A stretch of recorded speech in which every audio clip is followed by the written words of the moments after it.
scusa, a mezzogiorno poi mi ha squillato il telefono, poi era pronto il pranzo e una cosa o quell'altra ho fatto una lunga pausa, però so che eri qua, sono ritornato qua poi perlomeno per ridarti i saluti e quant'altro. Vabbè, però me l'ascolto volentieri,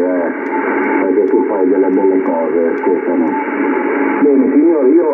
che dire, ero passato di qua giusto per salutare lo Stefano e l'Antonio, non sapeva chi è che c'era nella frequenza, saluto anche loro, auguro un buon 2023